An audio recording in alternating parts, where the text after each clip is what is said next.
मैं शिवम प्रकाश राय आप लोगों के बीच वादे के मुताबिक एक बार फिर वर्तमान भारतीय समाज एवं प्रारंभिक शिक्षा विषय जो बीटीसी का सेकंड सेमेस्टर का पेपर है, उसमें आपका बचा हुआ था शिक्षा के प्रकार, जिसके बारे में मैंने बोला भी था कि आपको बताया जाएगा।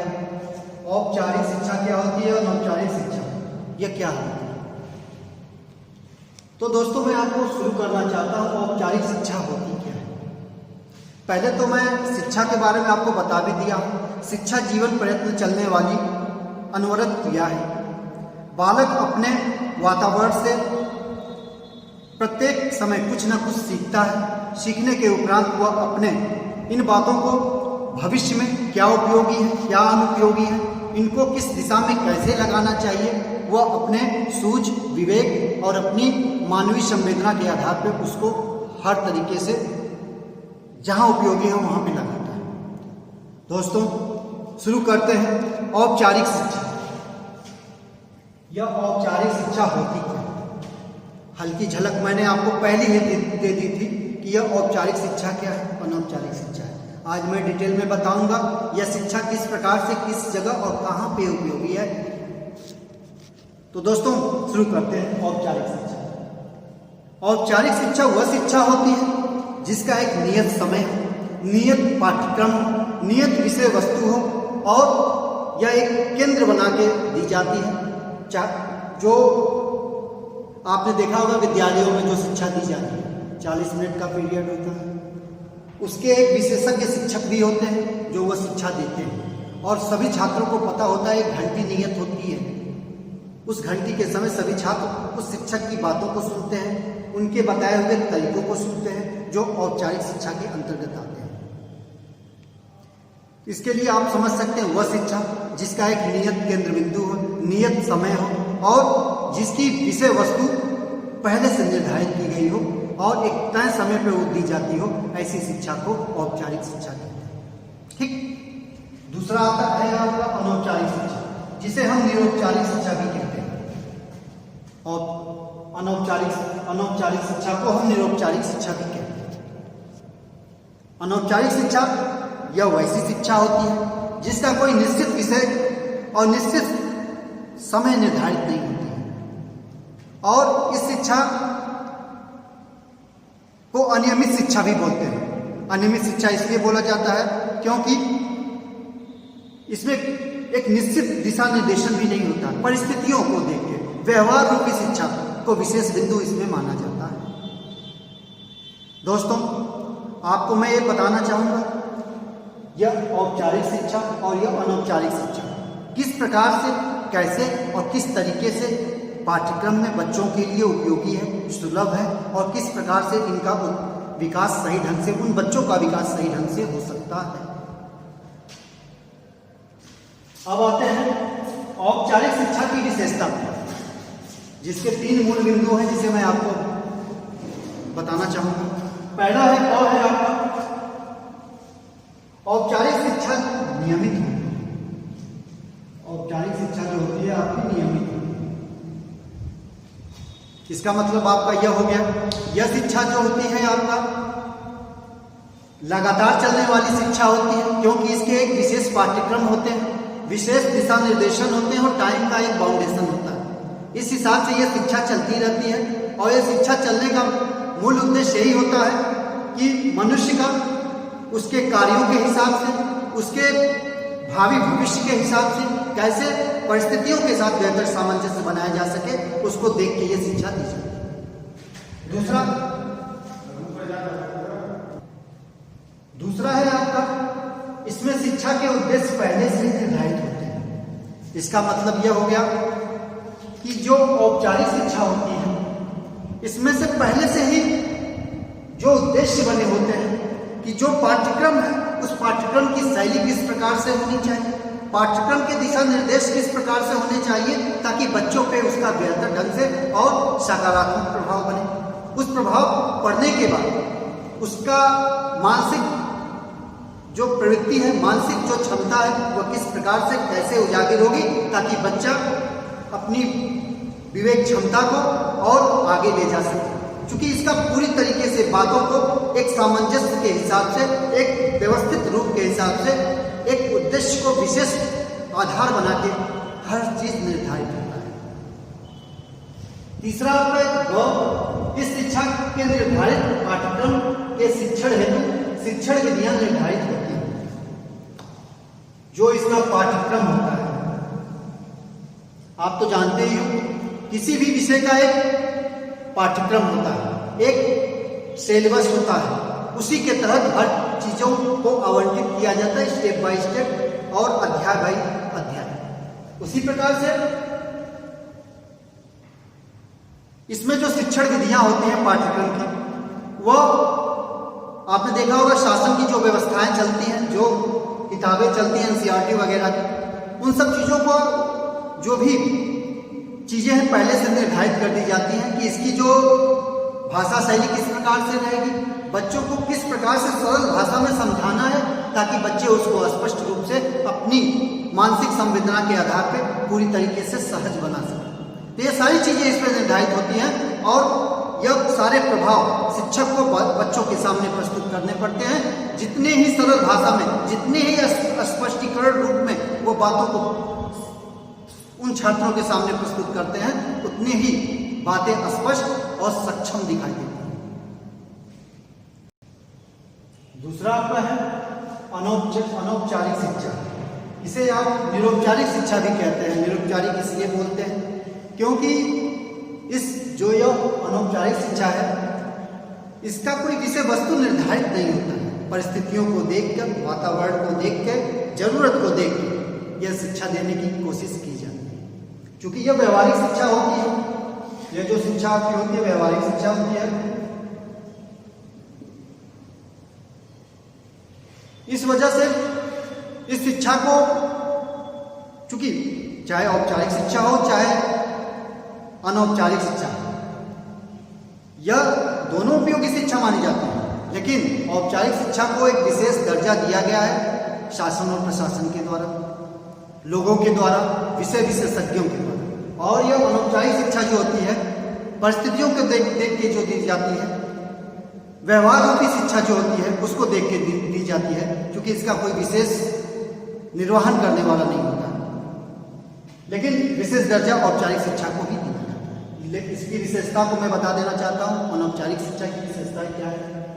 यह शिक्षा व्यवहारिक होती है। मैं आपको पहले भी बता दिया हूँ, क्योंकि यह शिक्षा व्यवहारिक होती है। लोगों के द्वारा, लोगों के बातों से, आप कोई भी किसी भी बात को लेकर लोगों से बातें करते हैं, कुछ ना कुछ आपको जागरूकता रूपी बातें मिलती हैं, कुछ ना कुछ सीखने को मिलता है, चाहे वो समाज से संबंधित, चाहे खुद के उस व्यक्ति के व्यक्तित्व से संबंधित बातें हो, चाहे राजनीतिक बातें हो, कुछ ना कुछ सीख के उसे कुछ ना कुछ अलग अनुभव प्राप्त होता है। दूसरा आता है यह शिक्षा वर्तमान में अधिक बनती है। वर्तमान मतलब प्रेजेंट टाइम, मतलब आप वर्तमान का मतलब कहने का ये मतलब है, आपने देखा होगा बहुत से जगहों पे कुछ ऐसी घटनाएं अचानक घटती हैं जो व्यक्ति के सामने कभी आई नहीं रहती। उसको देख के व्यक्ति सजग हो जाता है आगामी भविष्य को देखकर कि हाँ, हमें सेफ कैसे रहना। अभी आप देख रहे होंगे कोरोना को, इसके लिए आपको शिक्षित नहीं किया, आप खुद देख रहे हैं समाज में कैसे क्या हो रहा है, किस तरीके से अपने आप को सेफ्टी रखना है, किस तरीके से लोगों से दूरी बनाना है, किस अगर वो कोरोना पीड़ित है तो उसकी हेल्प कैसे करनी है। यह आपको खुद समाज में रह के लोगों द्वारा, लोगों की बातों को सुन के, लोगों के व्यवहार को देख के खुद सीखने को मिल रही है। तीसरा आपका हो गया, इसका लक्ष्य भी विशिष्ट होता है। मतलब इस शिक्षा का जो लक्ष्य होता है, क्योंकि आपके अंदर खुद चेष्टा जागती है किसी कार्य को करने के लिए, उसके लिए कोई आपका दिशा निर्देशक नहीं होता है, कोई कोच नहीं होता है, कोई शिक्षक नहीं होता है। आपके अंदर खुद उस कार्य के प्रति एक अलग भाव उत्पन्न होता है, और जब व्यक्ति के अंदर खुद के प्रति एक अलग कार्य करने का जुनून होता है तो वह अपने द्वारा खुद ही सीखता है और अपने द्वारा खुद ही सकारात्मक रूप अपनाता है। और यह आगे है, इस शिक्षा के पाठ्यक्रम उद्देश्य वातावरण पर निर्भर करता है। मैंने आपको यह शिक्षा को बताने से पहले भी बताया था कि परिस्थितियां जैसे जिस प्रकार से होती हैं उस प्रकार से शिक्षा की जरूरत की मांग भी होती है। उसी प्रकार से इसका पाठ्यक्रम भी उसी वातावरण के हिसाब से परिलक्षित हो जाता है, पूरी तरीके से बन जाता है। उस हिसाब से बालक उस शिक्षा को ग्रहण करता है और उस ग्रहण करने के बाद औरों को भी उसके बारे में विशिष्ट रूप से बताने की कोशिश करता है। दोस्तों, शिक्षा के प्रकार में औपचारिक अनौपचारिक शिक्षा के बारे में आपको विधिवत बता दिया गया। अब आपका आता है दूरस्थ शिक्षा होती क्या है। आप नाम से ही आपको यह अनुभव हो गया होगा, यह दूरस्थ माने दूर की शिक्षा। यह दूर की शिक्षा है क्या?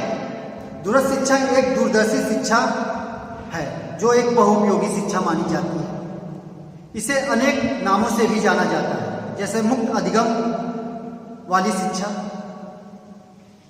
और भी बहुत से ऐसे नामों से जाना जाता है जो जैसे पत्रकारिता रूपी शिक्षा, इन नामों से जाना जाता है और लोगों और ये प्रदर्शित भी किया जाता है।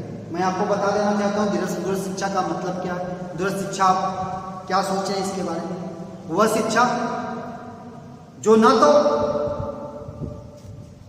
जहाँ शिक्षा का केंद्र है उसके अंदर रह के प्राप्त किया जाता हो, ना जो टाइम पीरियड है उसको देख के प्राप्त किया जाए, करके उसके अंतर्गत रह के किया जाता हो। इसका जो भी पाठ्यक्रम है उसका निर्वहन आप खुद करेंगे। शिक्षक का विशेष दायित्व भी नहीं रहता है, शिक्षक का विशेष प्रेशर भी नहीं रहता है। बस यही होता है जो भी फाउंडेशन, जो भी क्रियाकलाप है आपको एक नोटिफिकेशन के माध्यम से दे दिया जाता है कि आपको इस टाइम पीरियड में करना है, इस टाइम पीरियड में करना है, और आप ही उसके केंद्र बिंदु रहेंगे, आप ही उसके मेन आधार रहेंगे। आपने देखा होगा इंदिरा गांधी मुक्त विश्वविद्यालय, जहाँ पे दूरस्थ शिक्षा के बारे में हर प्रकार से कोर्स चलाए जाते हैं और उस कोर्स के माध्यम से बहुत से लोग सरकारी नौकरियां भी प्राप्त करते हैं। और ना जाने कौन कौन से कोर्स, बहुत से कोर्स चलाए जाते हैं। मेडिकल डिपार्टमेंट से भी बहुत रिलेटेड कोर्स होते हैं और एजुकेशन डिपार्टमेंट से भी रिलेटेड कोर्सेज होते हैं। और आपने देखा होगा राष्ट्रीय टंडन मुक्त विश्वविद्यालय, यहाँ भी कोर्सेज चलाई जाती है। जो व्यक्ति या तो कोई जॉब कर रहा है, वह शिक्षा प्राप्त करने में अक्षम है, तो वह इन माध्यमों से वह शिक्षा प्राप्त कर सकता है। बहुत से लोग ऐसे होते हैं जो शुरुआती दौर में उम्र का जो तकाजा है उसको पार कर लेते हैं, लेकिन आप तो जानते ही हैं कि शिक्षा आप जब जागोगे तभी सवेरा है, तो आप शिक्षा प्राप्त कर सकते हो। लेकिन एक उम्र का दायरा होता है, उस दौर में रह के जो शिक्षा प्राप्त करने का तरीका होता है वो अलग होता है। तो उनके लिए भी यह बहुत ही सुलभ माध्यम है शिक्षा प्राप्त करने का, दूरस्थ शिक्षा। तो आपको मैं इस दूरस्थ शिक्षा के आवश्यकता के बारे में बताने जा रहा हूँ, जो इस प्रकार है। अब आते हैं दूरस्थ शिक्षा की आवश्यकता को लेकर। क्या आवश्यकता है दूरस्थ शिक्षा? आपने देखा होगा बहुत से रूढ़िवादी तौर के व्यक्ति होते हैं जो शुरुआती दौर में शिक्षा नहीं प्राप्त कर पाते, वो परिवार के लोगों की वजह से। आपने देखा होगा मुस्लिम कालीन जो शिक्षा व्यवस्था, आपको आगे हम बताएंगे भी, उसमें इन सब बातों को ध्यान में रखा गया है कि शिक्षा लेने के लिए जो औरतें होती थी वह मदरसों में नहीं जाती थी, घर पे उनको शिक्षित करने की कोशिश की जाती थी। अगर घर पे उचित रूप से शिक्षा नहीं प्राप्त हो पा रही है तो वह शिक्षा विहीन हो जाती थी। तो वैसे लोगों को दूरस्थ शिक्षा काफी उपयोगी आज के युग में है। उस समय तो नहीं था, लेकिन आज के युग में बहुत ही उपयोगी है। ऐसी मानसिकता, ऐसी सोच वाले व्यक्ति कहीं कहीं पे भी मिलते हैं जिनको ऐसी शिक्षा की आवश्यकता है। क्योंकि जो कहीं से जुड़े हैं, किसी संस्थान से जुड़े हैं, कोई शिक्षण कार्य हो या मेडिकल से रिलेटेड हो, तो उनके लिए तो यह मोस्ट इम्पॉर्टेंट है। लेकिन कुछ लोग ऐसे भी हैं जो आज भी बाहर निकलने में संकोच करते हैं, रूढ़िवादी व्यवस्था के तहत आज भी उस जटिलताओं में फंसे हुए हैं, उनके लिए भी ये काफी इंपॉर्टेंट शिक्षा मानी जाती है। तो इस प्रकार से दूरस्थ शिक्षा वह शिक्षा मानी जाएगी जो वह आवश्यकता को देखते हुए वह शिक्षा मानी जाएगी जो व्यक्ति के लिए हर उस पहलू को फिर से सजोने में मदद करती है जो व्यक्ति और लोगों को देख के खुद अपने आप को बनने की कोशिश करता है। एक अवसर प्रदान करती है कि आप समाज में रह के समाज के लोगों के साथ किस प्रकार से और कैसे अपनी अभिव्यक्ति, अपनी स्वतंत्रता, अपनी संवैधानिक पूर्ति को पूरा कर सकते हैं। आखिरी टॉपिक आपकी है दूरस्थ शिक्षा की सीमाएं। क्या होती है इसकी सीमाएं? किसके अंतर्गत कौन कौन सी बातें होती है सीमा के अंतर्गत, दूरस्थ शिक्षा के अंतर्गत, बताते हैं। पहला आपका है, इस शिक्षा से बालक का सर्वांगीण विकास नहीं होता। अब आप लोग सोच रहे हैं व्यक्ति शिक्षा प्राप्त कर रहा है तो उसका विकास क्यों नहीं हो पा रहा? वह हो इसलिए नहीं पाता है। आपकी औपचारिक शिक्षा से हो जाएगा सर्वांगीण विकास, लेकिन यह दूरस्थ शिक्षा से थोड़ी समस्या इस बात की है कि आपको पूरे प्रोजेक्ट के बारे में तो जानकारी दे दी जाएगी, पूरा पैकेज दे दिया जाएगा महीने 2 महीने 3 महीने का, लेकिन आप उस पैकेज को किस तरीके से और किस समय के हिसाब से कर रहे हैं वो आप अपने मनोदशा को व्यवस्थित रूप देते हुए कर रहे हैं। तो एक क्लास जो अब 40 मिनट का होता है, एक फ्रेशर वाला टाइम होता है। बालक पूरी तरीके से तैयार होकर आता है कि हमें उस स्तर की क्लास लेनी है, तो हमें किस तरीके से अपनी मानसिकता को उस पढ़ाई के रूप में संयोजित करना है। लेकिन इसमें आपको तय समय नहीं है, आप रात 10 बजे भी पढ़ेंगे, 2 बजे भी पढ़ सकते हैं, 5 बजे भी सुबह पढ़ सकते हैं। तो विकास का जो क्रम है, जो नियत समय बना है, जो पढ़ाई का टाइमिंग बना है, उससे आप हट के वो कार्य करेंगे तो विकास का जो दर है वह जरूर बढ़ेगा। दूसरा आपका है, छात्र में नेतृत्व क्षमता का विकास नहीं हो पाता है।